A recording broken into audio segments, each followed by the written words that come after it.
वहां से एक कैमरा जैसे वीडियो हमने ऑन की थी, फिर वहां से ऑन करके देखें यहाँ पे आते नहीं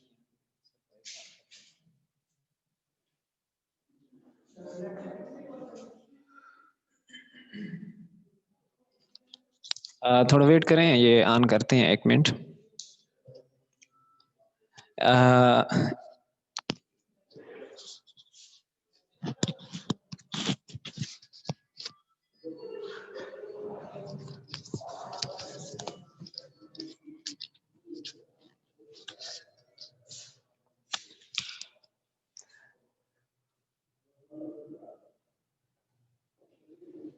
ये किस नाम से है? अक्षर साहब के नाम से।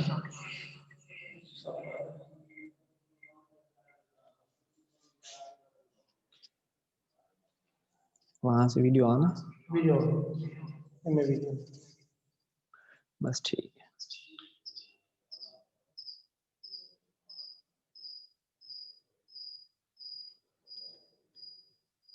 मैं ये चाह रहा था कि ये सारी चीजें उस पे सिस्टम पे आए। अब जैसे मैसेज आए हैं बहुत सारे, मैसेज आ रहे हैं, पीछे से मैं उसका जवाब भी दे सकता हूँ।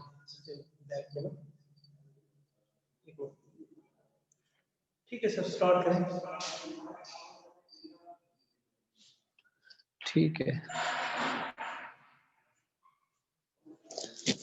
अस्सलाम वालेकुम, मेरी आवाज आ रही है सबको? आवाज आ रही है तो हैंड रेज करें, यहाँ पे वॉइस ऑन ही है।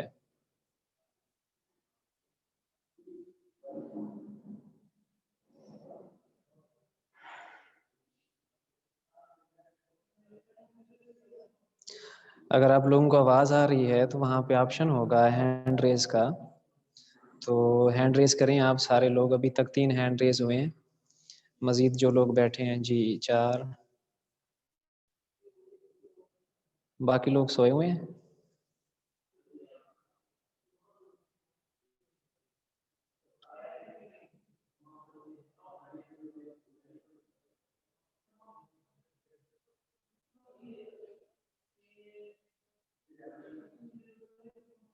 सर आवाज नहीं आ रही, अब आ रही है आवाज?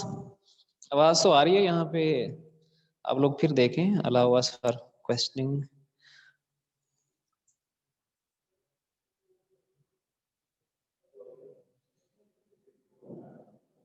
अगर सबको आवाज आ रही है, सब कुछ सही है, तो हैंड रेस करें, फिर स्टार्ट करें। कुछ लोगों को इशू आ रहा है, दरअसल आप ना मोबाइल में देखें, यहाँ पे ऑप्शन होगा ज्वाइन एज ऑडियो के नाम से। ऑडियो के नाम से आप ज्वाइन करेंगे या फिर ज्वाइन एज ऑडियो, तो फिर जो है आपको आवाज भी मतलब वीडियो तो नजर आ रही है, आवाज भी आपको सुनाई देगी।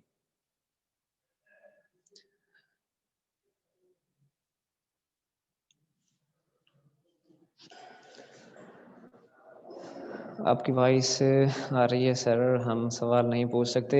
दरअसल आप लोग सवाल पूछ नहीं सकते, यहाँ पे मैसेज का चैट जो ऑप्शन है वो अवेलेबल नहीं है इस वक्त। बाकी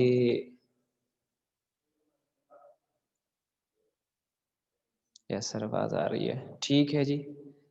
अब साइंस सब्जेक्ट में क्वेश्चन होंगे जी? होंगे।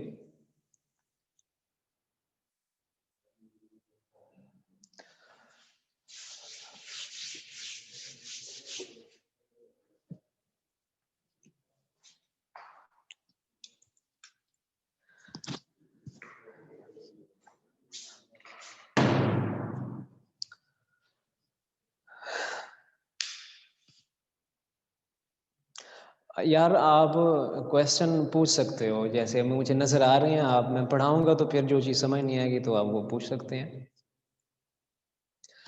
तो फिर शुरू करते हैं। हमारे पास जो टॉपिक है दैट इज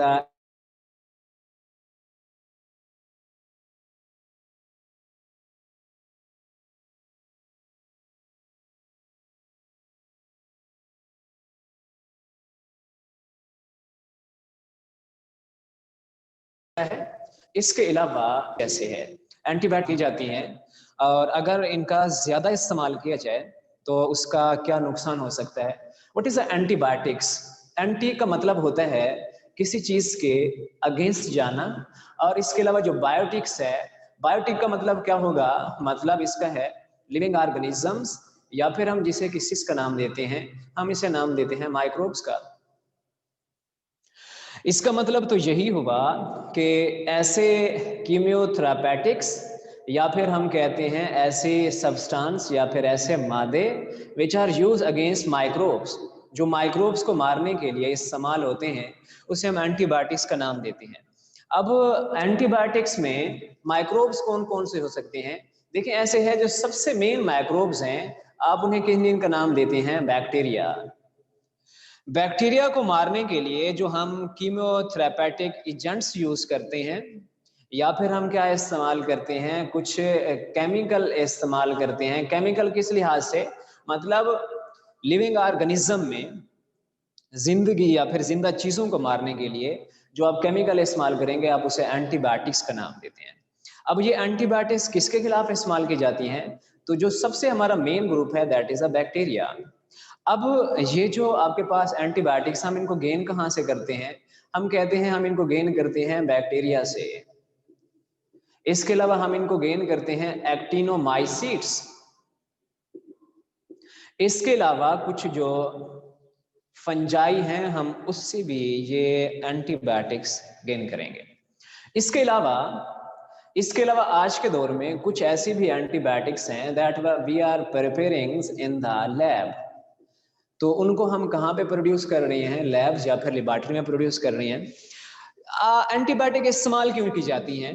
एंटीबायोटिक्स दरअसल हम माइक्रोब्स को मारने के लिए इस्तेमाल करते हैं, लेकिन जब एंटीबायोटिक्स का इस्तेमाल कराया जाता है, दो से तीन चार चीजें देखी जाती हैं। सबसे पहली चीज ये देखी जाती है कि ये जो आप एंटीबायोटिक इस्तेमाल करा रहे हैं, इसका इफेक्ट क्या है, लिविंग ऑर्गेनिज्म के ऊपर इसका इफेक्ट क्या होगा। इसके अलावा दूसरी चीज क्या देखते हैं? दूसरी चीज हम ये देखते हैं कि आप ये जो एंटीबायोटिक इस्तेमाल करा रहे हैं, इसका एक्शन क्या है, मोड ऑफ एक्शन क्या है। आया आपकी जो एंटीबायोटिक्स हैं वो नैरो स्पेक्ट्रम है, या फिर आपकी जो एंटीबायोटिक्स हैं वो ब्रॉड स्पेक्ट्रम है। इन सारी चीजों को देख के एक जो अच्छा सा टॉपिक दरअसल ये है use and miss use of antibiotics. आपका जो छठा चैप्टर है तो ये वही है जी, ऐसे है। अब जब एंटीबायोटिक इस्तेमाल कराई जाती हैं, एंटीबायोटिक से नुकसानात क्या हो सकते हैं? एंटीबायोटिक इस वक्त जो हालात चल रहे हैं, जो एंटीबायोटिक इस्तेमाल कराई जा रही हैं, उस एंटीबायोटिक्स का नुकसान ये हो रहा है कि एंटीबायोटिक बहुत ज़्यादा इस्तेमाल कराई जा रही हैं। पूरी दुनिया में एंटीबायोटिक्स बन रही हैं। उन एंटीबायोटिक्स की वजह से वैगोरसली उसकी ईटिंग हो रही है। छोटा सा बच्चा है, दूध पीता बच्चा है, या कोई बूढ़ा सा आदमी है, कोई भी किसी डॉक्टर के पास आजकल जो हालात चल रही हैं उसमें वो एंटीबायोटिक सजेस्ट करते हैं। अब इन एंटीबायोटिक्स के बार बार इस्तेमाल की वजह से एक प्रॉब्लम क्रिएट हो गई है, जिसे हम किस चीज का नाम देते हैं? जिसे हम नाम देते हैं antibiotic resistance. What is the antibiotic resistance? जब आप बार बार एंटीबायोटिक्स को इस्तेमाल कराएंगे, 6 हो गया, फिर से पढ़, एक टॉपिक है थोड़ा सा, तो हम रिवाइज कर लें। आप एंटीबायोटिक इस्तेमाल कराते हैं, आप ये मेडिसिन इस्तेमाल कराते हैं। इन मेडिसिन की वजह से जो माइक्रोब्स होते हैं, या फिर हम कहते हैं हमारे पास जो बैक्टीरिया हैं, बैक्टीरिया इतने पावरफुल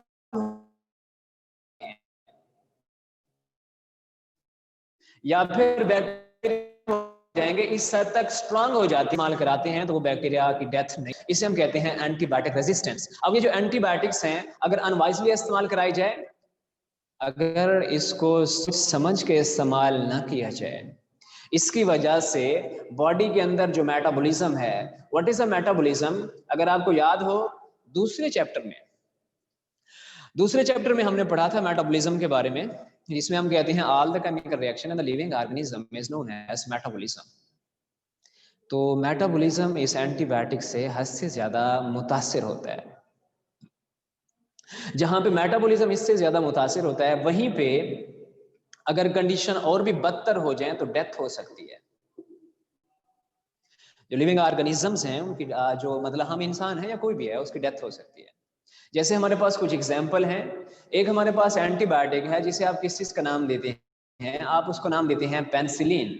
पेंसिलिन अगर ज्यादा इस्तेमाल कराई जाए, अनवाइजली इस्तेमाल कराई जाए, या फिर कोई आम नीम सा हकीम जो है वो इसको आपको सजेस्ट कर दे, उसकी वजह से बॉडी में एलर्जी हो जाती है या फिर इट काजा एलर्जिक। इसके अलावा हमारे पास एक और एंटीबायोटिक है जिसे आप किस चीज का नाम देते हैं, आप उसको नाम देते हैं स्ट्रेप्टोमाइसिन। इसके अलावा हमारे पास एक और एंटीबायोटिक्स है जिसे आप किस चीज का नाम देते हैं, आप उसको नाम देते हैं tetracycline. What is the adverse effect और the bad effect of this antibiotics? देखिए, ऐसे अगर हम कहते हैं पेनिसिलिन की वजह से क्या है, एलर्जी का बायस बन रहा है, और स्ट्रेप्टोमाइसिन अगर हद से ज्यादा इस्तेमाल कराई जाए, हद से मुराद ये है कि सोच समझ के एक अच्छा सा फिजिशियन इसको सजेस्ट ना करे, कोई एक आम सा बंदा, या फिर हम अपनी मर्जी से ये मेडिसिन ले लें, उसकी वजह से जो ऑडिटरी नर्व है, ऑडिटरी नर्व बहुत मुतासिर होती है और उसकी वजह से डेफनेस हो सकती है। डेफनेस मतलब जो सुनने की सलाहियत है वो इससे मुतासिर हो सकती है। इसके अलावा जो आपके पास टेट्रासाइक्लिन है, टेट्रासाइक्लिन को अगर आप ज्यादा इस्तेमाल कराते हैं तो जो छोटे बच्चे हैं उसके अंदर परमानेंट डिस्कलरेशन हो जाएगी। परमानेंट डिस्कलरेशन का मतलब है जो दांतों का कलर होता है, जो एक किस्म की ये चमक होती है, वो इससे खत्म हो सकती है। That is the miss use of antibiotics. तो एंटीबायोटिक जब भी इस्तेमाल कराई जाती हैं, सोच समझ के इस्तेमाल कराई जाती हैं, और जो डॉक्टर हजरात हैं वो भी इसे सोच समझ के ही सजेस्ट करते हैं कि एक अच्छा जो डॉक्टर होगा वो बेहतर तरीके से इसको सजेस्ट करेगा कि एंटीबायोटिक्स नैरो स्पेक्ट्रम लगानी है, एंटीबायोटिक्स जो हैं ये ब्रॉड स्पेक्ट्रम लगानी है। ये टॉपिक तो सर पढ़ लिया था, मेरे बच्चे थोड़ा सा अभी रिवाइज कर लें आप लोग, तो इंशाल्लाह फिर नेक्स्ट जो है मजीद हम कंटिन्यू करेंगे, थोड़ा आप इसको देख लें। That was about the antibiotics. तो आज हमने पढ़ा एंटीबायोटिक्स के बारे में। एंटीबायोटिक्स में हमने पढ़ा कि हमारे पास antibiotics these are the medicine और कीमोथेरापेटिक एजेंट्स। ये हमारे पास ऐसे एजेंट्स हैं, कीमोथेरापेटिक एजेंट्स हैं, या फिर हम कहते हैं ऐसे सब्सटेंस हैं, ऐसे केमिकल हैं which are used to control और किल द बैक्टीरिया और माइक्रोब्स। माइक्रोब्स को मारने के लिए या फिर बैक्टीरिया को मारने के लिए जो हम मेडिसिन इस्तेमाल करते हैं या फिर कीमोथेरापेटिक एजेंट्स इस्तेमाल करते हैं, उसे हम नाम देते हैं एंटीबायोटिक्स का। अब एंटीबायोटिक्स जब इस्तेमाल कराई जाती हैं, किससे गेन होती हैं? बैक्टीरिया से गेन होती हैं, और इसके अलावा फंगस से गेन होती हैं, और इसके अलावा एक्टिनोमाइसीट्स हैं उससे गेन होगी। इसके अलावा हम कहते हैं हमारे पास जो एंटीबायोटिक्स हैं, आजकल लैब में भी इनकी प्रोडक्शन जो है, लैब में भी इनकी प्रोडक्शन आसानी से कराई जा रही है किसी न किसी हद तक। एंटीबायोटिक्स का फायदा क्या है? इसका फायदा ये है कि हमारी बॉडी के अंदर जो माइक्रोब्स होते हैं, ऐसे माइक्रोब जिसे आप किस चीज का नाम देते हैं, आप उन्हें नाम देते हैं पैथोजेंस।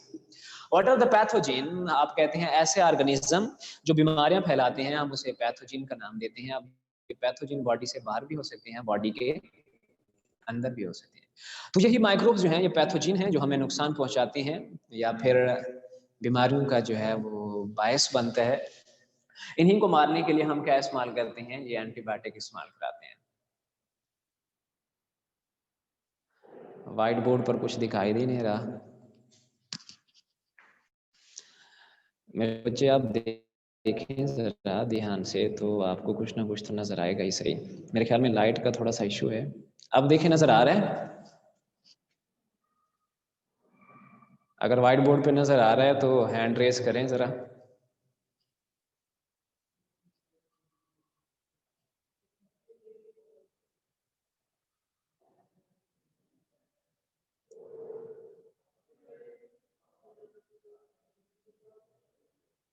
क्लियर नहीं है सर? It's clear.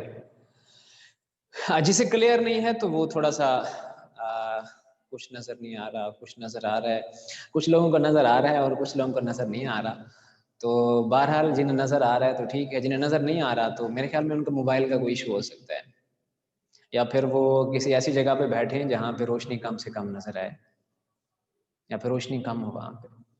बहरहाल ये एक ओरिएंटेशन क्लास थी ऐसे एंटीबायोटिक्स के बारे में, कि एंटीबायोटिक्स क्या हैं और एंटीबायोटिक्स क्या हमें फ़ायदा देती हैं या फिर नुकसान देती हैं। ये थोड़ा सा टॉपिक था जो आपने लास्ट टाइम पढ़ा था, मैंने ऐसे रिवाइज कर दिया अभी। तो पहला दिन है, अभी पूछें सवाल, जिसने कोई सवाल पूछने हैं तो वो पूछ सकता है यहाँ पे।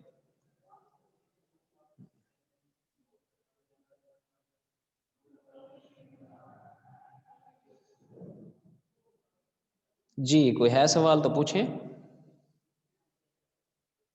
आईसीएस का टाइम टेबल प्लीज़, ये आईसीएस का जो टाइम टेबल है अभी सर आपको अपडेट करेंगे थोड़ी देर के बाद, सर शफीक साहब। कोई और सवाल? सर इस class, sir it's clear thank you, okay, no any question, किसी का कोई सवाल है तो? नो, मतलब आप सारे लोग नाराज बैठे हैं जब सवाल नहीं पूछ रहे।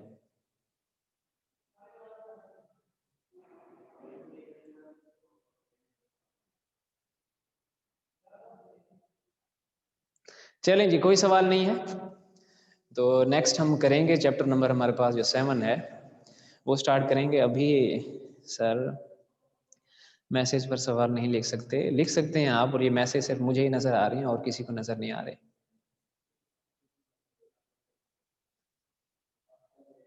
चलें अब मैं इंग्लिश वाले सर असलम साहब को बुलाता हूँ तो वो थोड़ा सा कंटिन्यू करेंगे इसको। बाकी जो आपके सवाल हैं तो फिर नेक्स्ट देखते हैं।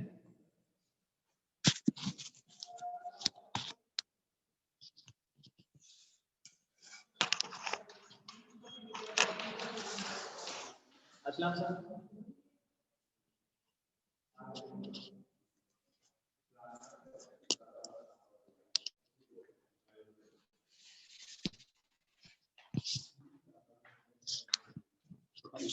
थोड़ा सा मुझे बस सर कंटिन्यू करें, ये फर्स्ट ईयर क्लास में फर्स्ट ईयर में पढ़ाना है। अच्छा बेटा अस्सलाम वालेकुम, कैसे हैं आप लोग? एक मिनट मुझे बुक चाहिए थी, मैं ले आऊँगा उधर पड़ी अंदर। और बच्चे कैसे हैं आप लोग? खैरियत से हैं? तो आज बेटा जो मैं टॉपिक आपको पढ़ा रहा हूँ वो है फॉर्म्स ऑफ वर्ब के हवाले से।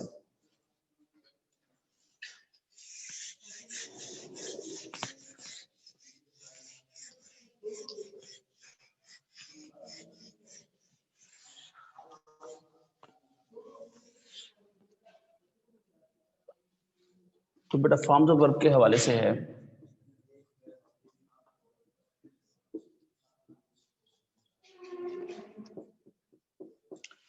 ये आपके पास 5 नंबर का सवाल है और इसमें आपके पास सेंटेंस कैसे सवाल लिखा होगा, उसकी स्टेटमेंट कुछ ऐसे है।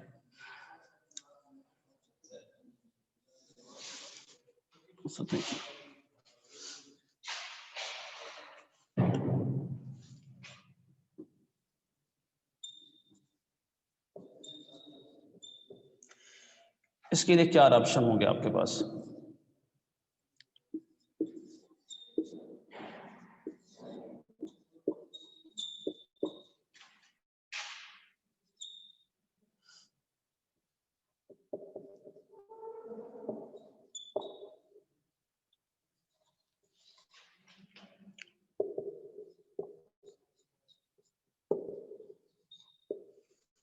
ये इस तरह के क्वेश्चन की स्टेटमेंट है। द सन खाली जगह इन दी वेस्ट। इसमें पहले ऑप्शन के अंदर सेट है, सेकंड में सेट्स है, उसमें थर्ड में वेल सेट है और फोर्थ में इज सेट। तो हमें कैसे अंदाजा होगा कि ये कौन से जो टेंस का फिक्र है उसका जवाब कौन सा होगा? क्योंकि ये प्रेजेंट डेफिनेट टेंस का फिक्र है, क्योंकि जितने भी यूनिवर्सल ट्रुथ होती हैं या उसके बाद यूनिवर्सल ट्रुथ क्या होती है, जो बात सच्ची थी, सच्ची है और हमेशा के लिए सच्ची रहेगी, हम उसको यूनिवर्सल ट्रुथ कहते हैं। तो सूरज मशरिक से तलू होता था, उसके बाद और मगरब में जो गरूब होता है। अब इस सेंटेंस में कि सूरज मगरब में गरूब होता है, अब होता है, होता था और हमेशा के लिए होता रहेगा। सिर्फ इसी बेस पे, क्योंकि यूनिवर्सल ट्रुथ है, इस वजह से हम इसके लिए प्रेजेंट इंडेफिनिट टेंस इस्तेमाल करेंगे। तो उसके बाद कौन सा ऑप्शन है? इसमें बी ऑप्शन मैं इस वजह से इसे टिक कर रहा हूँ क्योंकि ये सन उस पर सिंगुलर है। जब सिंगुलर होगा तो सिंगुलर के साथ एस का भी इजाफा करते हैं, इस वजह से बी ऑप्शन इसका सही होगा। और बाकी जितने भी हमारे पास टेंसेस होते हैं, हर टेंस की इंग्लिश में कोई ना कोई निशानी होती है जिससे हमें ये पता चलता है कि इसके साथ हम कौन सी फॉर्म को टिक करेंगे। एक और एग्जांपल लें आप एक सेंटेंस की, ही खाली जगह यस्टरडे, इसके लिए भी 4 ऑप्शन है। पहले ऑप्शन में है मीट, सेकंड ऑप्शन के अंदर मीट है आपके पास, थर्ड में विल मीट है और फोर्थ में इज मीटिंग।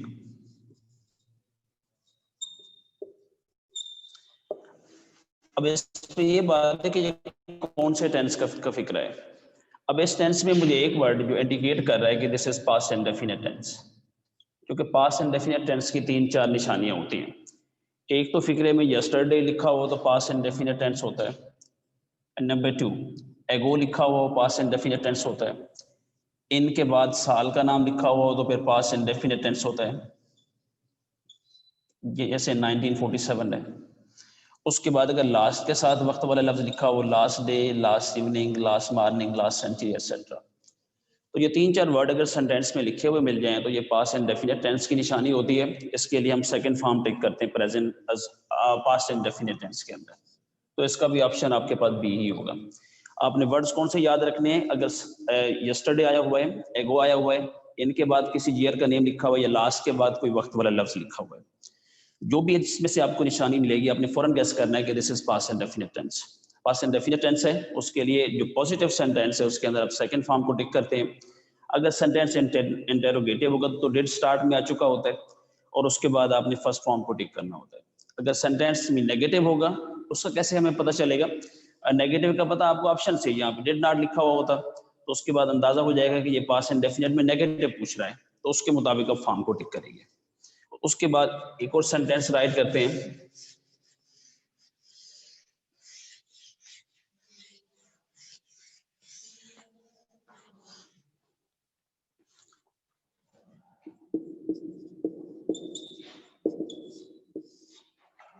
ऑनेस्टी खाली जगह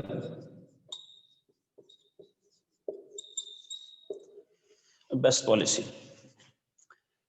इसमें ए ऑप्शन है जी वाज, अब बी ऑप्शन है आपके पास इज, सी ऑप्शन है वर, तो उसमें डी ऑप्शन है विल बी।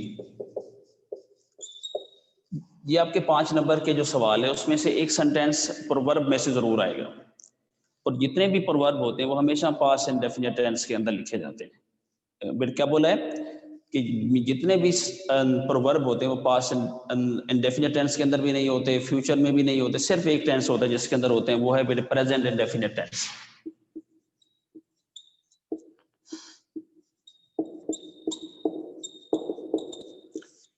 तो उस जितने भी प्रोवर्ब होते हैं वो प्रेजेंट इंडेफिनिट टेंस के अंदर। अब देखें वाज प्रेजेंट इंडेफिनिट टेंस के अंदर नहीं आता, अब वर प्रेजेंट इंडेफिनिट टेंस के अंदर नहीं आता, और same is the case will be present indefinite tense में नहीं आता। तो एक ऑप्शन बचता है फिर इज। आप कहेंगे इसके बाद कोई इंजी फॉर्म इस्तेमाल करते हैं, लेकिन इज सिंपल वर्ब के तौर पे भी इस्तेमाल होता है प्रेजेंट इंडेफिनिट टेंस में। तो फिर क्या होगा? Honesty is the best policy, ईमानदारी बेहतरीन हिकमत अमली है। तो उसके बाद जितने भी प्रवर्ब होंगे वो सारे प्रेजेंट इंडेफिनिट टेंस के अंदर ही होंगे। उसके बाद हम आते हैं कंडीशनल सेंटेंस पे। जो कंडीशनल सेंटेंस हैं हम उनको इफ वाले फिक्रे बोलते हैं। इसके 2 हिस्से होते हैं। एक सेंटेंस में पहले राइट कर रहा हूं, फिर if he works hard he will pass.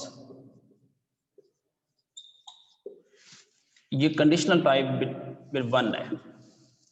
अगर इफ वाले हिस्से में प्रेजेंट इंडेफिनिट टेंस मींस के फर्स्ट फॉर्म अगर हो तो उसके बाद जो साथ वाला होता है वहां पे वेल शेल के बाद फर्स्ट फॉर्म हम यूज करते हैं। अगर आई और वी लिखा हुआ है तो उसके साथ हम शेल यूज करते हैं। इसके अलावा जितने भी प्रोनाउन हैं या नाउन इस्तेमाल करें तो उसके साथ हम विल इस्तेमाल करते हैं। अब आपके साथ पेपर में क्या ट्रीटमेंट करेगा, एक हिस्से को एक क्लास को कंप्लीट कर देगा, जो क्लास कंप्लीट होगी वो आपको साथ वाले का उसका जवाब देगी। अगर इफ वाले हिस्से में फर्स्ट फॉर्म है यानी प्रेजेंट इंडेफिनिट टेंस है या एस वाली फॉर्म है, तो उसके बाद अगर ये वाला हिस्सा कंप्लीट है तो आपको पता होगा साथ वाले में वेल शैल के बाद पहली फॉर्म आएगी। अब विल कहाँ इस्तेमाल होगा, अगर आई और वी नहीं होगा तो उसके साथ आप जो विल इस्तेमाल करेंगे, अगर आई और वी होगा तो उसके साथ आप शैल इस्तेमाल करेंगे। अगर ये हिस्सा उसने कंप्लीट कर दिया तो इसका मतलब है ये आपको साथ वाले का जवाब देगा कि यहाँ पे कौन सी चीज आएगी। अब यहाँ पे प्रेजेंट टेंस होगा। एक चीज का ख्याल रखना है आपने फॉर्म को टिक करते हुए, यहाँ चेक करें कि यहाँ पे सब्जेक्ट या डूअर वो कौन सिंगुलर है या प्लूरल है।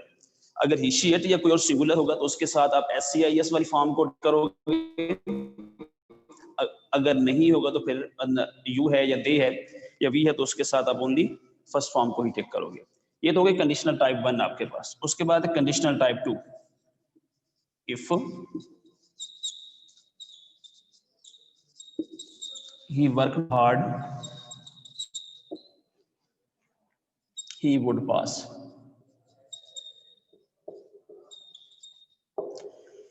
तो कंडीशनल टाइप 2 के अंदर ये होता है, पहचानना इंतहाई आसान है। अगर कंडीशनल क्लास के अंदर फर्स्ट फॉर्म है तो उसका मतलब है कंडीशनल टाइप 1 है ये। अगर कंडीशनल क्लास के अंदर सेकंड फॉर्म है इसका मतलब है कंडीशनल टाइप 2 है।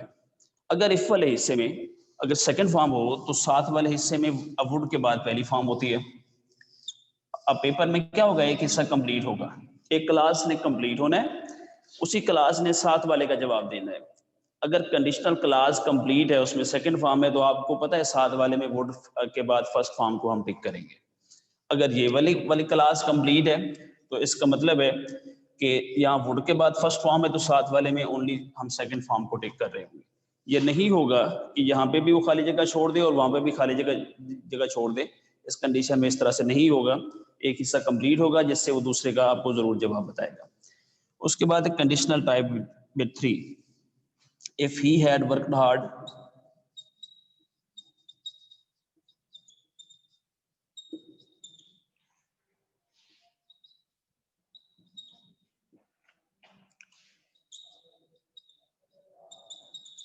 he would have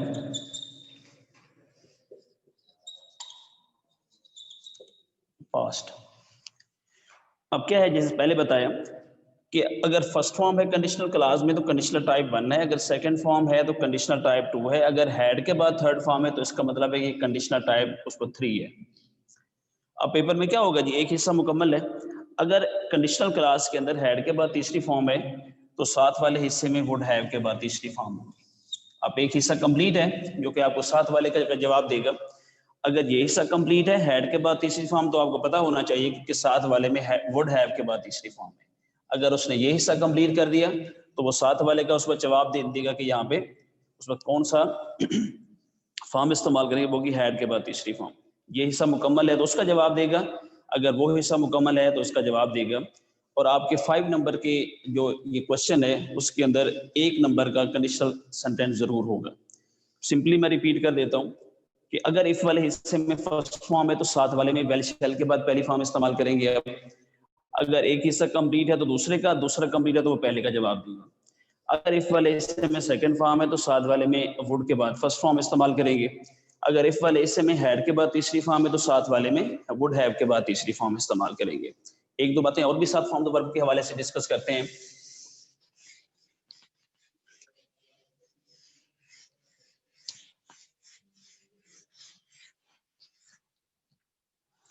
इसमें है जी ही सेड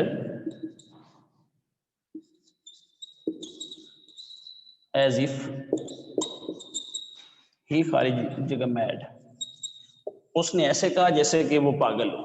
इसके पास आपके पास 4 ऑप्शन है। ए में है ही इज, उसके बाद आपके पास बी है के साथ जवाज होगा, उसके बाद सी में वर है आपके पास, और उसके बाद है जी ही विल। अब सेंटेंस क्या था जी, he said when past is followed by past. आपने सुना है कि पास्ट के बाद हमेशा पास्ट ही आता है, तो इसका मतलब है कि ये वाला भी रॉन्ग है, ए ऑप्शन नहीं होगा इसमें। उसके बाद ये डी भी नहीं होगा। अब दो हमारे पास बाकी बचते हैं, एक वाज है और एक वर है, बड़ा कॉमन सा है। तो आप तो कहेंगे ही के साथ वाज इस्तेमाल होता है, लेकिन सेंटेंस रॉन्ग है। अगर आप वाज इस्तेमाल करते हैं तो सेंटेंस रॉन्ग होगा। उसकी रीजन, क्योंकि एज इफ ऐसा वर्ड है जब सेंटेंस में इस्तेमाल हो जाए तो ये ख्वाहिश वाला फिक्रा होता है।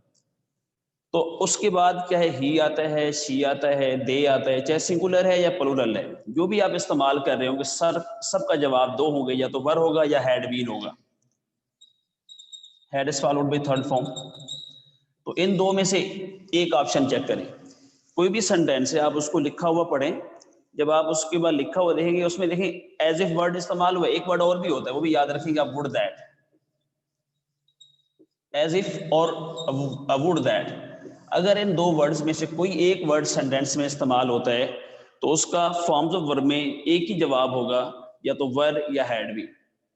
ऑप्शन के अंदर अगर वर लिखा हुआ है तो वर जवाब है, और उसके बाद अगर हैड भी लिखा हो तो हैड भी जवाब है। दोनों एक साथ नहीं आएंगे, एक टाइम के अंदर सिर्फ एक आ रहा होगा, और मोस्टली जो है ना उस पर जो ना वर ही होता है, आपने उस सिर्फ वर को टिक करना है। और आपसे जो गलती होगी आप यही समझेंगे कि ही के साथ तो वाज आता है, उसमें शी के साथ भी तो वाज आता है, यहाँ वर कैसे आया।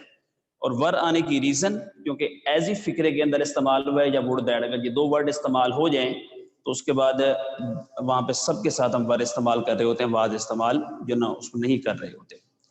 उसके बाद एक दो बातें और भी डिस्कस करते हैं साथ।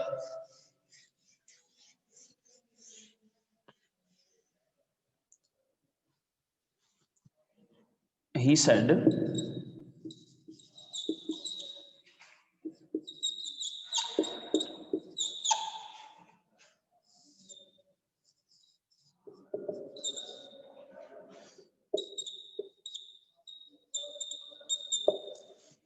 सेड दैट ही खाली जगह गोइंग टू लाहौर। तो उसके बाद ए ऑप्शन है he is going to Lahore, B option होगा he will be going to Lahore, उसके बाद सी ऑप्शन होगा आपके पास he were going to Lahore, और डी ऑप्शन है आपके पास he was going to Lahore. अब इसमें से कौन सा जवाब सही है? बड़ी सिंपल सी बात है, past is followed by past. यहाँ पास्ट है, जब भी पास्ट टेंस एक तो हिस्से में इस्तेमाल हो जाए उसके बाद हमेशा पास्ट टेंस ही होता है। इस वजह से नहीं आएगा क्योंकि पास्ट के बाद पास्ट आता है, तो इस ना ये फ्यूचर भी नहीं आएगा। उसके बाद दो बचते हैं, एक वर होता है और एक उसके बाद जो है ना वाज है। अब यहाँ पे अभी इससे रिसेंटली जो फिक्रा डिस्कस किया था उसके अंदर मैंने ही के साथ वर इस्तेमाल किया था। उसकी रीजन ये थी कि फिक्रे में एज इफ इस्तेमाल हुआ था, उसकी वजह से ही के साथ वर इस्तेमाल किया। अब उसके बाद चूंकि वो एज इफ वाला फिक्रा है नहीं हमारे पास, तो past is followed by past ही है, तो ही के साथ वाज इस्तेमाल करते हैं, तो ही वाज गोइंग टू जो ना उस पर लाहौर। तो उसके बाद चूंकि पहले से पास्ट है तो पास्ट के बाद हम मेरे पास्ट ही इस्तेमाल करते हैं, इसके अलावा कोई और सेंटेंस उस पर नहीं होता। और बाकी बच्चों आपको जो है ना पता है कि हम जैसे रूटीन में काम कर रहे थे, हमारा उसके बाद god to be praise lesson चल रहा था, और जैसे मैंने यूजुअल आपको उसमें से आपको मैंने बताया था कि आपने जो उसमें लेटर रहते हैं वो हाफ एक डेली बेसिस पे याद करने काम करते रहने, आगे सेम पेयर वर्ड्स आपने करने, और उसके बाद है जी 2 से 3 शॉर्ट क्वेश्चन है, जैसे ये लेसन खत्म होगा तो उसके बाद फिर आगे वाले लेसन को भी हमने वैसे डिस्कस करना है। अच्छा बेटा, अस्सलाम वालेकुम।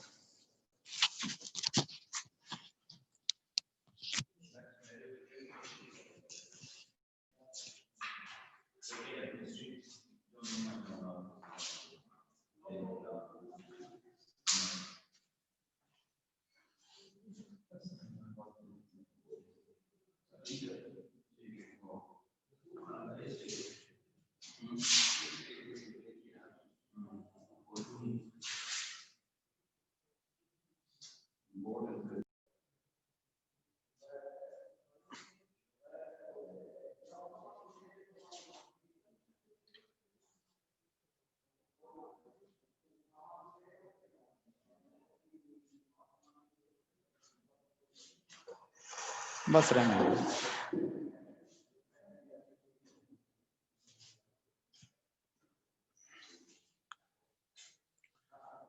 स्टूडेंट्स अस्सलाम वालेकुम।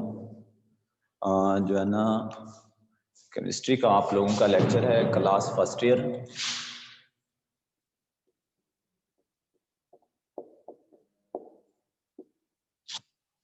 और सब्जेक्ट आपका जो है ना वो केमिस्ट्री है।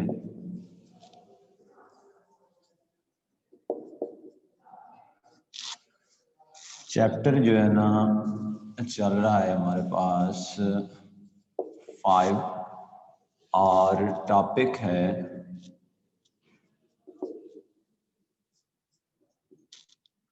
स्पेक्ट्रम चल रहा है। थोड़ा बहुत जो है ना छुट्टियों से पहले ये डिस्कस हो चुका था, लेकिन जो है ना शुरू से इसी को देख लेते हैं स्पेक्ट्रम को। सबसे पहले इसकी आप क्या करें, डिफाइन करें स्पेक्ट्रम की।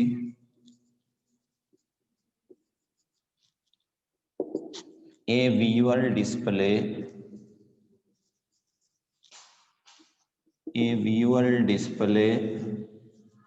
और dispersion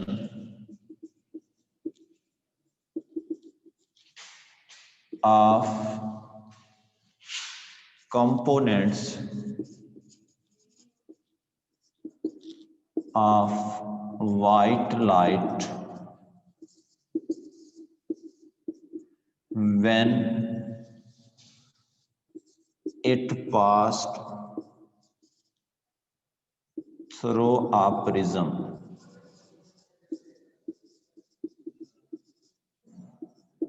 is called spectrum.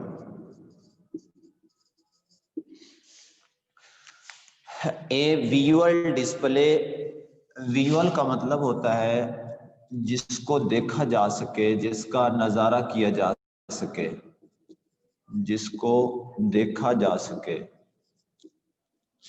और जो है ना डिस्पर्शन का मतलब होता है फैलाव।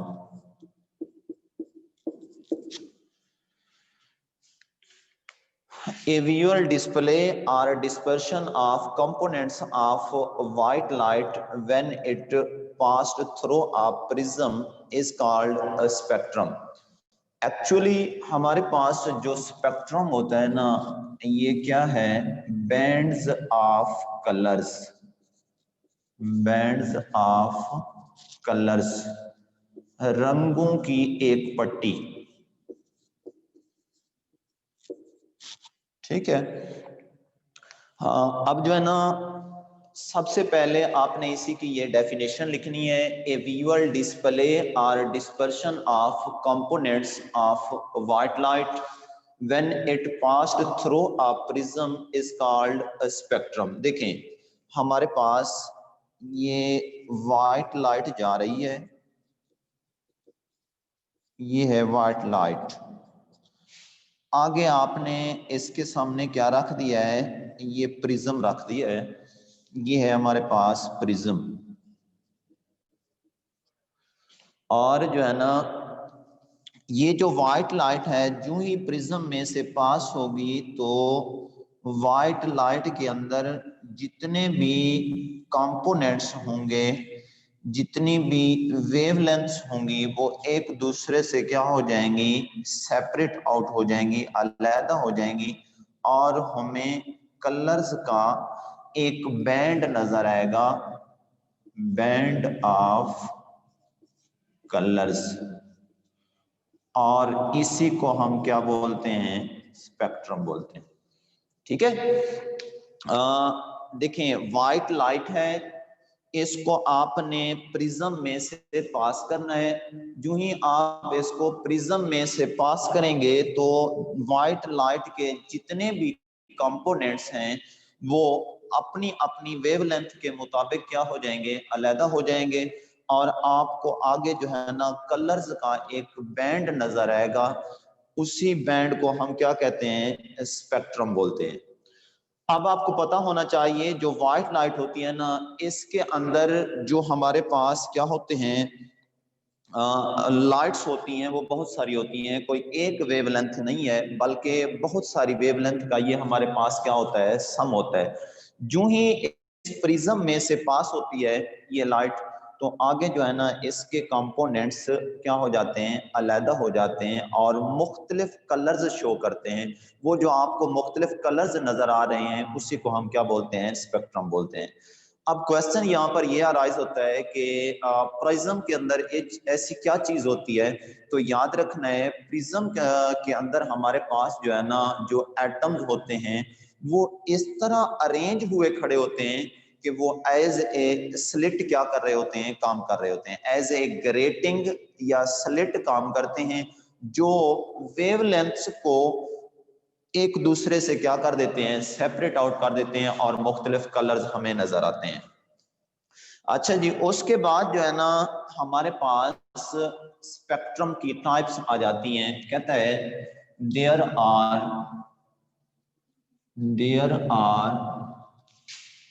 टू टाइप्स ऑफ स्पेक्ट्रम,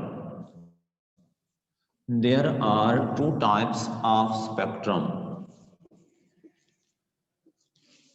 अब जो है ना हमारे पास एक होता है कंटिन्यूअस स्पेक्ट्रम और दूसरा होता है हमारे पास लाइन स्पेक्ट्रम। एक होता है कंटिन्यूअस स्पेक्ट्रम और दूसरा होता है हमारे पास लाइन स्पेक्ट्रम। ये आपके पास शॉर्ट क्वेश्चन भी आ सकता है, differentiate between continuous spectrum and line spectrum. तो आपने क्या करना है, दोनों की डिफाइन लिखनी है, उसके बाद इसकी आपने एग्जांपल लिख देनी है और जो है ना ये शॉर्ट क्वेश्चन बन जाएगा। सबसे पहले हम देख लेते हैं हमारे पास कंटिन्यूअस स्पेक्ट्रम क्या होता है। कंटिन्यूअस स्पेक्ट्रम, तो इसकी जब आप डिफाइन करने लगे तो डिफाइन इस तरह करनी है, लिखना है the type of spectrum, the type of spectrum in which different colors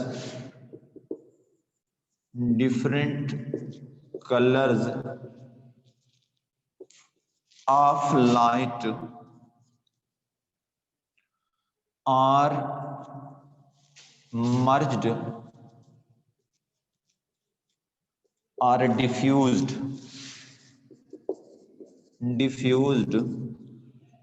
into one another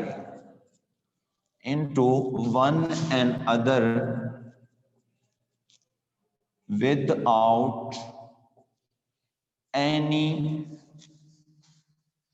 dark space or sharp boundary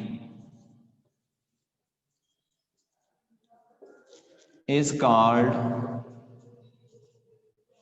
continuous spectrum।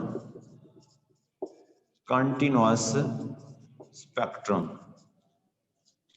ठीक है बेटा। देखें आपने क्या करना है, कंटिन्यूअस स्पेक्ट्रम की डिफाइन करनी है। कैसे करेंगे आप लोग, लिखेंगे the type of spectrum in which different colours of light are merged or diffused into one another without any dark space, without any dark space or sharp boundary is called a continuous spectrum। अब इसकी example आपने कैसे देनी है, for example हमारे पास है जो है ना रेनबो। रेनबो जो है ना कंटिन्यूअस स्पेक्ट्रम की क्या है, एग्जांपल है। और ये भी याद रखना है continuous spectrum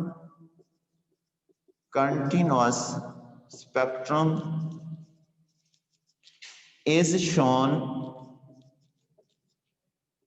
by matter when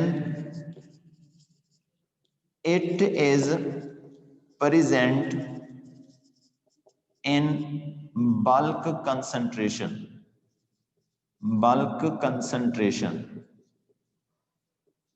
याद रखना है जो कंटिन्यूअस स्पेक्ट्रम होता है ना वो उस वक्त शो होता है जब जो है ना आपके पास जो मैटर होगा वो बल्क कंसंट्रेशन में होगा। बल्क कंसंट्रेशन का मतलब होता है ज्यादा मिकदार, बल्क का मतलब ज्यादा होता है और जो है ना कंसंट्रेशन का मतलब मिकदार होता है।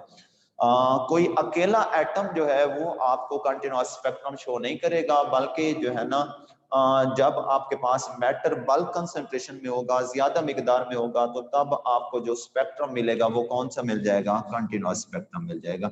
ये आप लोगों ने याद रखना है। रेनबो आपने देखी होगी, कोई जो है ना बारिश के बाद कोई वाटर का एक ड्रॉप नहीं होता, बल्कि वाटर के बहुत सारे ड्रॉप्स होते हैं जो इकट्ठे मिलके प्रिज्म का काम कर रहे होते हैं, और आपको जो स्पेक्ट्रम नजर आ रहा होता है, जो कलर्स की पट्टी नजर आ रही होती है, वो हमारे पास कंटिन्यूअस स्पेक्ट्रम की क्या हो जाएगी? एग्जांपल हो जाएगी। उसके बाद दूसरी आपके पास टाइप है लाइन स्पेक्ट्रम। लाइन स्पेक्ट्रम, इसकी भी आपने प्रॉपर डेफिनेशन अपने पास जो है ना लिख लेनी है। वो क्या है आपके पास? कहता है, अच्छा इसका दूसरा नाम भी याद रखना है आपने, लाइन स्पेक्ट्रम भी बोलते हैं इसी को, और एटॉमिक स्पेक्ट्रम भी बोलते हैं। ये बात भी आपके जहन में होनी चाहिए कि हमारे पास जो लाइन स्पेक्ट्रम है वो एटॉमिक स्पेक्ट्रम भी कहलाता है। तो आप इसकी क्या करेंगे? डिफाइन करेंगे, the type of spectrum, the type of spectrum in which different colors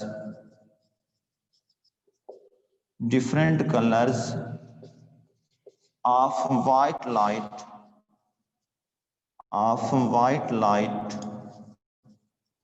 are separated from one another by dark spaces or sharp boundaries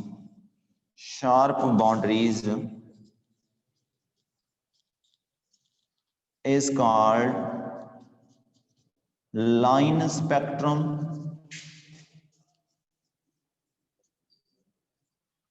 और atomic spectrum.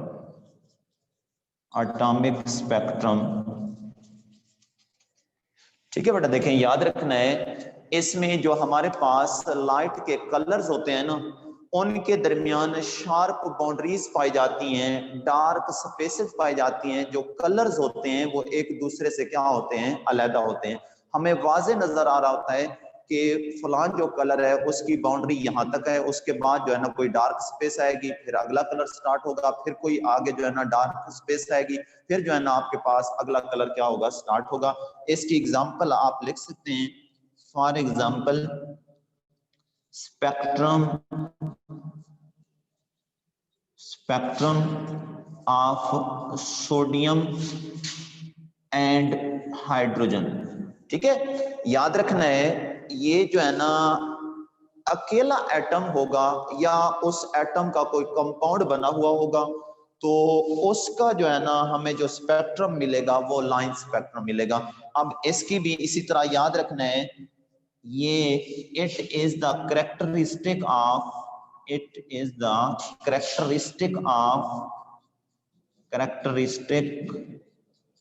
Of an atom.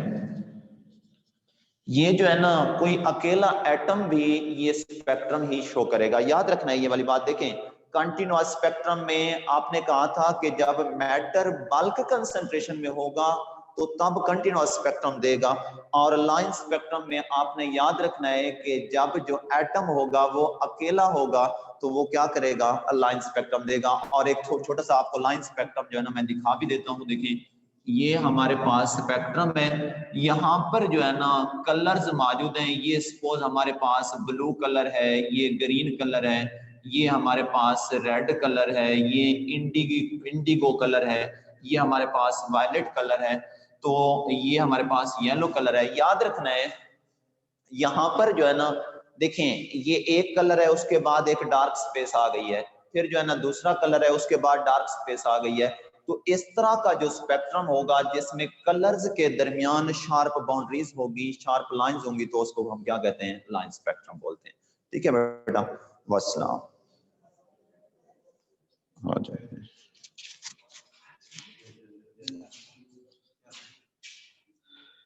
तले की सके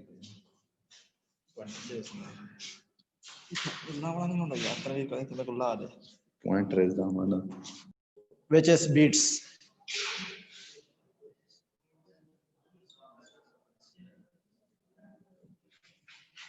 डियर स्टूडेंट, आपको interference के concept होगा कि दो waves हो हमारे पास, दो वेव्स की सेम फ्रीक्वेंसी हो और सेम डायरेक्शन हो, वो करती है इंटरफेरेंस। किस तरह से उसको देख लेते हैं। Let we have two waves, one is this and other wave is this. These two waves have same frequency and same direction. Wave number 1 and wave number 2 have same frequency and same direction. These two waves will interfere each other, then the resultant will be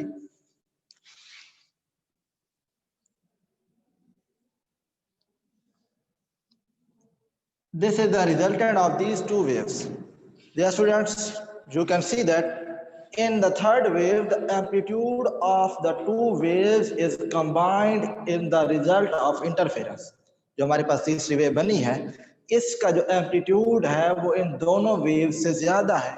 क्यों ज्यादा है? क्योंकि इन दोनों waves का जो amplitude है वो combine होकर हमें देता है ये तीसरी वेव। इसे कहते हैं रिजल्टेंट वेव और इस प्रोसेस को हम कहते हैं इंटरफेरेंस। अब देखते हैं कि बीट्स क्या है।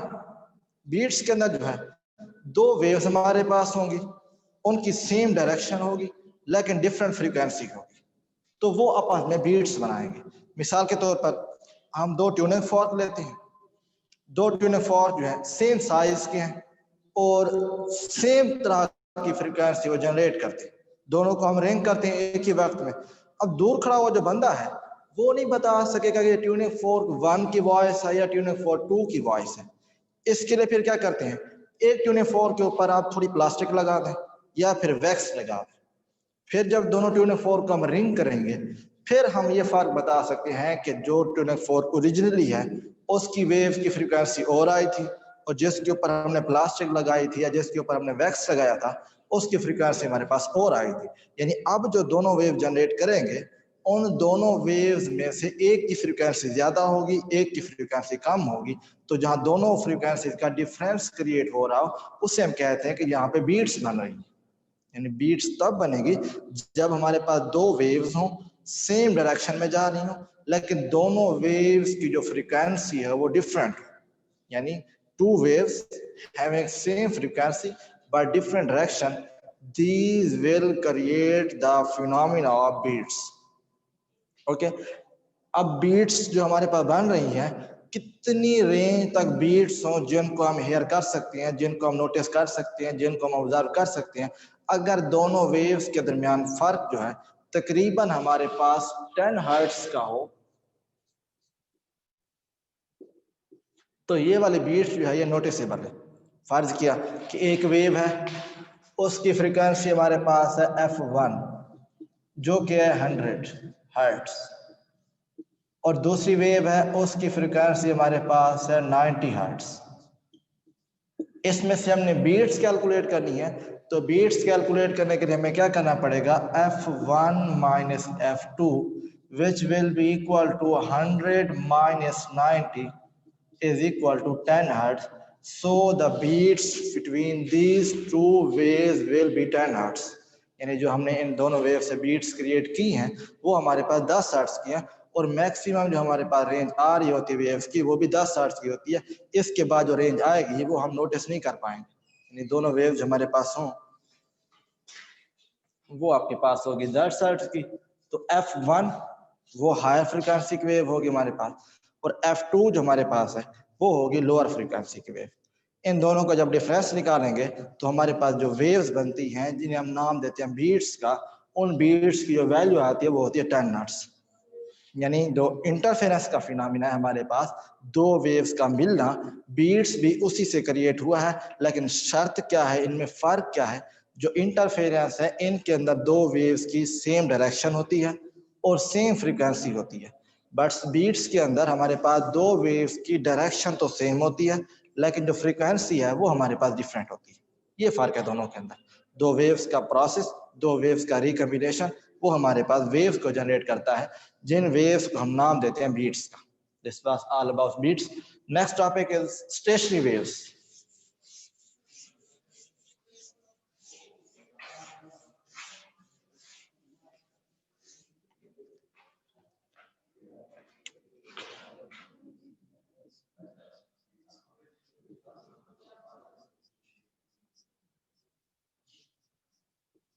Stationary waves.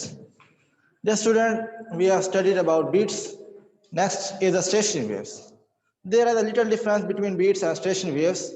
From beats, we have noticed that two waves having same direction and different frequency will create beats. But in stationary waves, two waves having same frequency and different direction. यहाँ पे थोड़ा difference आ गया कि beats के अंदर हमारे पास दो waves थी, उनकी डायरेक्शन सेम थी लेकिन फ्रीक्वेंसी डिफरेंट थी। लेकिन स्टेशनरी वेव्स के अंदर जो है हमारे पास वेव बन रही हैं, उनके अंदर हमारे पास फ्रीक्वेंसी सेम रहेगी लेकिन डायरेक्शन डिफरेंट हो जाएगी। मिसाल के तौर पर किस तरह दो वेव्स बनाते हैं हम,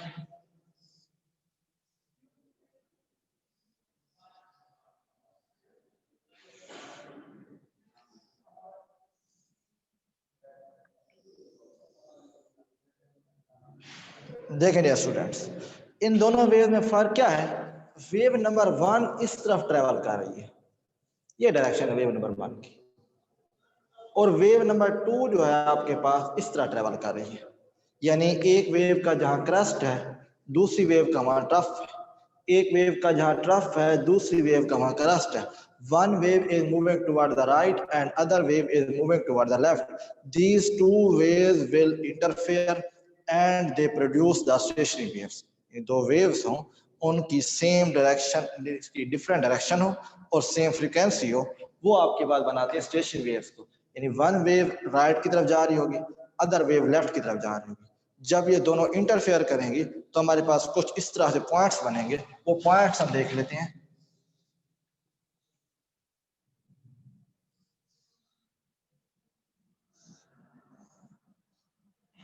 और इनमें से कुछ पॉइंट ऐसे होंगे जिनके ऊपर कंस्ट्रक्टिव इंटरफेरेंस हो रही होगी और कुछ पॉइंट ऐसे होंगे जिनके ऊपर डिस्ट्रक्टिव इंटरफेरेंस हो रही होगी। इसमें क्यों होता है? क्योंकि कंस्ट्रक्टिव इंटरफेरेंस के अंदर जो है दो वेव्स मिलके हमें एम्पलीट्यूड देती हैं मैक्सिमम, लेकिन डिस्ट्रक्टिव इंटरफेरेंस के अंदर क्या होता है, उसके अंदर हमारे पास जो दो वेव्स कंबाइन हो रही होती हैं वो एक दूसरे के इफेक्ट को कैंसिल कर रही होते हैं। किस तरह से? जब भी क्रस्ट ट्रफ से मिलता है और ट्रफ क्रस्ट से मिलता है, they will cancel out the effect of each other, but in the case when crest meet with crest and trough meet with trough, they will create the constructive interference, and in constructive interference the amplitude of wave will be increased. Here we can say that there will happen constructive interference। यहाँ constructive interference हुई है जिस वजह से हमारे पास जो amplitude है वो increase कर गया है, लेकिन नीचे जो हमारे पास wave बनी है यहाँ पे हुई है destructive interference, और जहाँ destructive interference होती है वहां पे वेव का जो एम्पलीट्यूड है वो जीरो हो जाता है।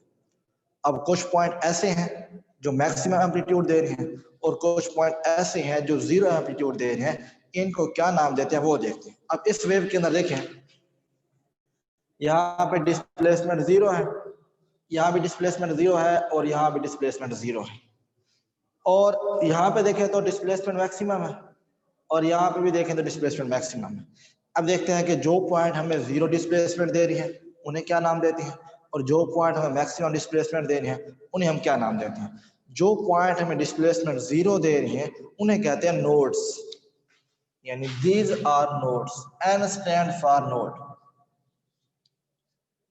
और जो पॉइंट हमें मैक्सिमम एम्पलीट्यूड दे रहे हैं उन्हें हम कहते हैं एंटी नोड्स। तो ये हमारे पास दो बनेंगे एंटी नोड्स। एक स्टूडेंट का क्वेश्चन आया है कि सर जो दो वेव बन रही हैं इन दोनों की डायरेक्शन अपोजिट क्यों होती है, दोनों की डायरेक्शन सेम क्यों नहीं होती? इसके लिए एक छोटा सा एक्सपेरिमेंट है। एक रस्सी लें आप, रस्सी के दोनों हिस्से बांध दें। जब रस्सी को हम मीडियम से खींच के थोड़ा छोड़ते हैं तो उसमें दो वेव्स पैदा होती हैं और दोनों जो है अपोजिट डायरेक्शन में जा रही होती है। क्यों? क्योंकि वेव्स की हमें पता रिफ्लेक्शन होती है। और जो वेव हमने भेजी है वो जब टकरा के वापस आएगी तो वो डायरेक्शन अपनी चेंज करके आती है। तो जैसे फर्ज कि हमने क्रस्ट भेजा है तो वापस हमें ट्रफ मिलता है। इसी वजह से जो दो वेव्स हैं उनकी डायरेक्शन एक दूसरे के अपोजिट होती है। ये हम स्ट्रिंग वाली एग्जांपल अभी हमने ली है कि जो रस्सी में वेव बनती है उनकी फ्रीक्वेंसी सेम होगी दोनों की, लेकिन दोनों की जो डायरेक्शन है वो अपोजिट हो जाएगी। One moving toward the left and one moving toward the right. इन दोनों की जब आपके पास इंटरफेयर कराएंगे हम तो ये दोनों बनाएंगे स्टेशनरी वेव्स, और इन स्टेशनरी वेव्स के नतीजे में हमारे पास जो एम्पलीट्यूड है अगर ज्यादा आता है, एम्पलीट्यूड दोनों का रिजल्टेंट आता है, तो उन पॉइंट को हम कहते हैं एंटी नोड। ये देखें, एक एंटी नोड क्रस्ट के ऊपर बन रहा है आपके पास, दूसरा एंटी नोड टफ के ऊपर बन रहा है, और हमारे पास बनने हैं जी इसमें तीन नोड। नोड कहाँ बनने हैं? जहाँ डिस्प्लेसमेंट जीरो होगा। और एंटी नोड कहाँ बनने हैं? जहाँ आपके पास डिस्प्लेसमेंट जो है वो मैक्सिमम होगा, चाहे वो क्रस्ट के ऊपर हो चाहे वो ट्रफ के ऊपर हो। यानी एक वेव के अंदर तीन नोड बनते हैं और दो एंटी नोड बनते हैं। एक एंटी नोड क्रस्ट के ऊपर बन गया, एक एंटी नोड आपके पास ट्रफ के बन गया, ठीक है जी। और वेव लेंथ की हमारे पास डेफिनेशन होती है कि वेव लेंथ क्या है? दो क्रस्ट के दरमियान फासला या फिर दो ट्रफ के दरमियान फासला जो है वो वेव लेंथ कहलाता है। इसको थोड़ा देख लेते हैं। फर्ज के ये वेव है हमारे पास,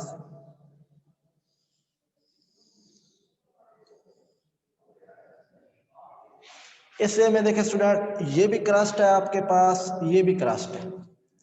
अब क्रस्ट से लेके दूसरे क्रस्ट तक जो फासला है वो वेव लेंथ लैम्डा कहलाता है। और ये वेव लेंथ किस तरह बनती है इसको देख लेते हैं। हमने कहा था जी ये नोड होता है क्योंकि यहाँ डिस्प्लेसमेंट जीरो है, और ये आपके पास एंटी नोड होता है। ये नोड होता है आपके पास, ये एंटी नोड होता है, और ये आपके पास नोड, ये आपके पास होता है एंटी नोड, और ये भी आपके पास होता है नोड। हमारी एक वेव जो है उसे कंप्लीट करते हुए तीन नोड आएंगे और दो एंटी नोड आएंगे। अब देखते हैं कि ये फासला हमने क्रिएट किस तरह किया।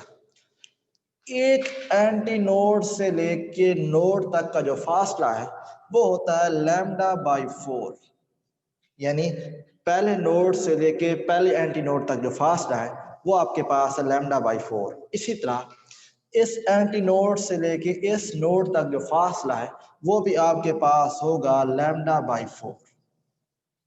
दो फासले हो गए, इसमें दो प्रोसेस हो गए। तीसरे में देखें, इस नोड से लेके इस एंटी नोड तक जो फासला है वो भी आपके पास होता है लैम्डा बाई 4, और इस एंटी नोड से लेके इस नोड तक जो फासला है वो भी आपके पास होता है जी लैम्डा बाई 4। अब इसका टोटल निकालते हैं हम। टोटल के अंदर हमारे पास 4 एलसीएम आ जाएगा, ये बनेगा lambda plus lambda plus lambda plus lambda, which will be equal to 4 lambda by 4, which will be equal to lambda। So एक वेव के अंदर जो हमारे पास टोटल वेव लेंथ होती है वो होती है लैम्डा के बराबर। और जो डिस्टेंस हमने क्रिएट किया है वो इस तरह होता है कि एक एंटी नोड से लेकर नोड तक जो फासला है वो आपके पास होता है लैम्डा बाई 4। इसी तरह एक नोड से लेके दूसरे एंटी नोड तक जो फासला है वो भी आपके पास होता है लैम्डा बाई 4। यानी नोड से एंटी नोड तक जाए या फिर हम एंटी नोड से नोड तक जाए तो दोनों के लिए जो डिस्टेंस जो फासला बन रहा होता है वो लैम्डा बाई 4 का होता है। लेकिन अगर हम एक नोड से दूसरे नोड तक जाते हैं तो वो डिस्टेंस बनता है लैम्डा बाई 2 का, क्योंकि जब lambda by 4 plus lambda by 4 हम करते हैं तो आंसर आपके पास लैम्डा बाई 2 ही आता है। इसी तरह अगर हम एक एंटी नोड से दूसरे एंटी नोड तक जाएं तब भी फासला हमारे पास लैम्डा बाई 2 ही होगा। यानी एक एंटी नोड से दूसरे एंटी नोड तक जाएं फिर भी लैम्डा बाई 2, एक नोड से दूसरे नोड तक जाएं फिर भी फासला आपके पास लैम्डा बाई 2। लेकिन अगर हम एक एंटी नोड से दूसरे नोड तक जाते हैं फिर फासला लैम्डा बाई 4, फिर एक नोड से दूसरे एंटी नोड तक जाते हैं फिर भी लैम्डा बाई 4। ये जो लैम्डा बाई 4 का डिस्टेंस है ये आपके पास एक वेव के अंदर 4 मरतबा आता है। तो फिर जब चारों को हम ऐड करते हैं फिर वो हमारे पास लैम्डा के बराबर आता है, यानी इस लैम्डा को हम कहते हैं ये पूरी वेव का जो है ये टोटल वेव लेंथ कहलाता है। या student, this was all about beats. Beats क्या होते हैं? दो वेव्स हों, सेम डायरेक्शन हो, डिफरेंट फ्रीक्वेंसी, वो बीट्स बनाती हैं। इसके अलावा स्टेशनरी वेव्स का कंसेप्ट हमने पढ़ा है कि दो वेव्स हों, दोनों की सेम फ्रीक्वेंसी हो बट डिफरेंट डायरेक्शन हो, ये इसका वो स्टेशनरी वेव्स क्रिएट करती हैं। और स्टेशनरी वेव्स के अंदर हमने देखा कुछ पॉइंट ऐसे थे जो जीरो डिस्प्लेसमेंट दे रहे थे, उनको हमने नोड का नाम दिया, और कुछ पॉइंट ऐसे थे जो आपके पास मैक्सिमम एम्पलीट्यूड दे रहे थे, उनको हमने एंटी नोड का नाम दिया है। और ये वाले जो पॉइंट्स हैं, नोड, एंटी नोड, नोड, इनके दरमियान जो डिस्टेंस है वो हमने लैम्डा बाई 4 का कैलकुलेट किया। और एक नोड से दूसरे एंटी नोड तक वो भी लैम्डा बाई 4 का कैलकुलेट किया है। और एक नोड से दूसरे नोड तक जो फासला हमारे पास था वो हमने लैम्डा बाई 2 का कैलकुलेट किया है। और टोटल जो वेवलेंथ हमने कैलकुलेट की है वो लैम्डा के बराबर है। एक स्टूडेंट का क्वेश्चन आया है कि सर इसमें काइनेटिक एनर्जी का क्या रोल है? काइनेटिक एनर्जी हमारे पास उस मीडियम की होगी जिसके अंदर हम वेव्स को जनरेट करा रहे हैं। मिसाल के तौर पर हम स्ट्रिंग में वेव को जनरेट करा रहे हैं, तो उस स्ट्रिंग के अंदर जो है वो हमारे पास जो वेव बननी है उनमें law of conservation of energy hold करना चाहिए। यानी फर्ज की हम ये वेव बना रहे हैं ना, इस वेव के अंदर जो है इन पॉइंट्स के ऊपर हमारा ऑब्जेक्ट रेस्ट पे आता है। तो जब रेस्ट में आता है तो ये मेन पोजीशन के ऊपर ऑब्जेक्ट की जो पोटेंशियल एनर्जी है वो जीरो होती है। और एक्सट्रीम पॉइंट्स ये हमारे पास दो, एक क्रस्ट पे है, एक ट्रफ पे। इन दो पॉइंट्स के ऊपर हमारे पास जो पोटेंशियल एनर्जी है वो मैक्सिमम होती है, but in whole wave total energy will be conserve.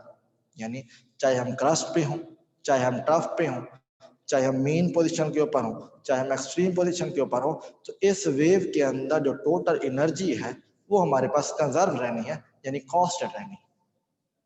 So student, this was all about beats, stationary waves. If you have any question, you can ask.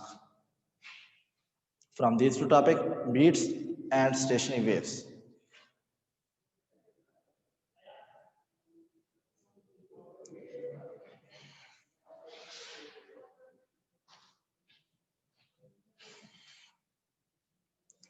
Okay, dear students, thank you.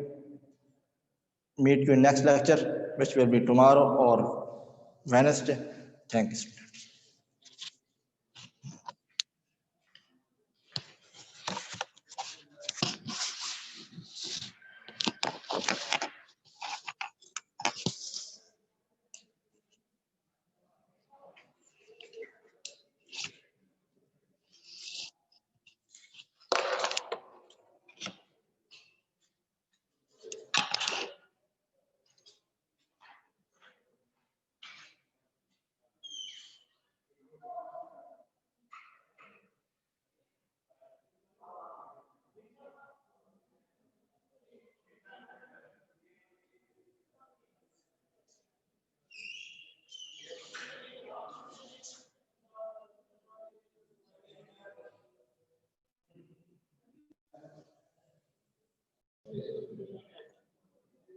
We are running the